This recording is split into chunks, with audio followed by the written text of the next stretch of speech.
In this video, we're going to walk through activity 7.3, installing DNS and creating a new DNS zone. So this is going to be a brand new DNS server installation on a machine that is not a member of a domain. And then once we have freshly installed DNS, we will then create a brand new DNS zone. So in order to do that, I am here on server SA1. SA, as its name suggests, is a standalone server. In Server Manager, when I look on the local server page, I will see that this is in fact a member of a work group as opposed to a domain.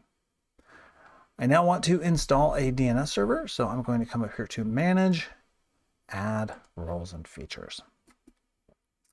In the Add Roles features, I'm going to click Next, Next, Next. And then on the Server Roles page, I will click DNS.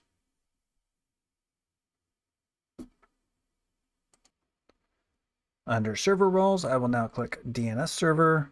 I will add the remote administration tools, and then Next, Next, Next to finish out the install.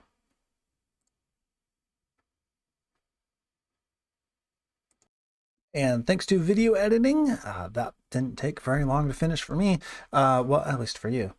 So let's go ahead and close, and then we will go to Tools and open up our DNS Manager.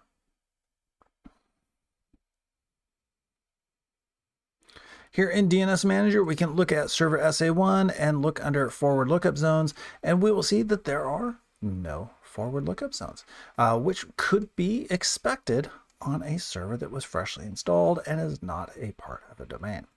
So let's go ahead and create a new zone. I'm going to right click Forward Lookup Zones and say New Zone. Next, in this case, we want a primary zone as opposed to a secondary or a stub. The zone I'm going to create, testdom1.corp. It then says, hey, where do you want this file to be created? And it's going to put this in our system root system32 DNS location. If I open up File Explorer, that's going to be, well, apparently I opened two of them. It's going to be the C drive for system root, Windows, system32, and then DNS. So the files will show up right here.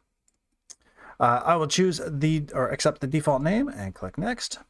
I want to say yes, both secure and dynamic updates. Yes, I do want to allow dynamic updates in this environment.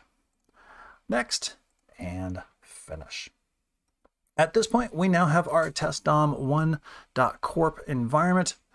Zone setup, and we can see our standard two records, our SOA and NS records, both of which are pointing to server SA1 and are the same name as testdom1. All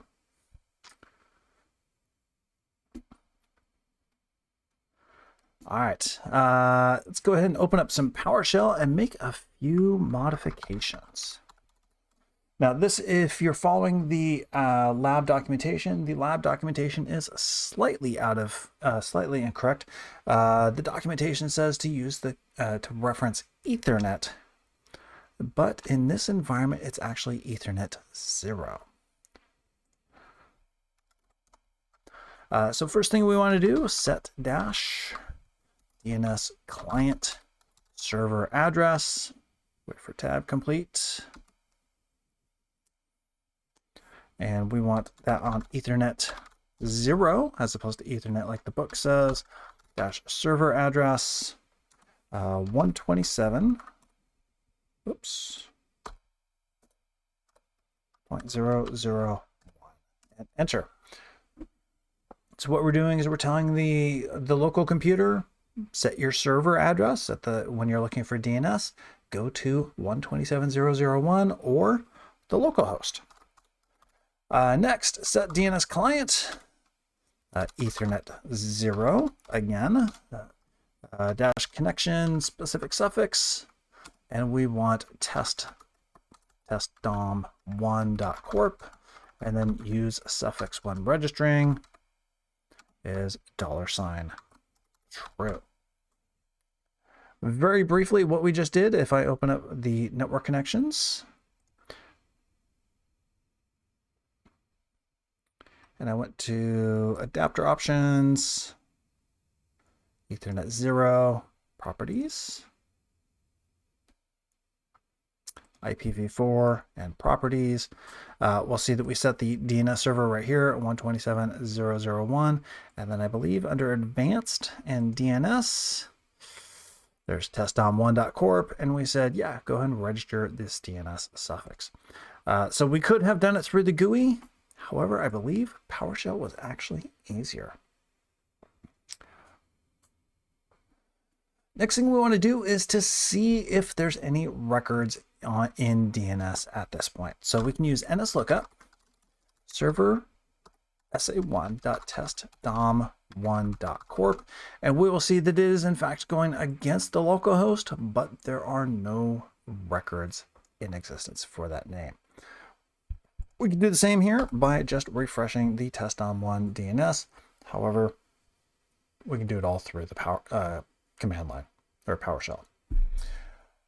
Next, let's go ahead and register our DNS record. So ipconfig/register DNS. This would happen automatically if the machine rebooted, or I believe after about 20-30 minutes, it would automatically register itself into DNS. And now if I simply press up arrow twice to get back to our nslookup command, our nslookup will now return, yes, server SA1 is at this IP address. We can also look in DNS and refresh the web page. I'm sorry, refresh the tool, and we see there's our record right there, which was automatically registered by the system as soon as we told it to, or as soon as we had rebooted it. And that is the end of activity 7.3, installing DNS and creating a zone.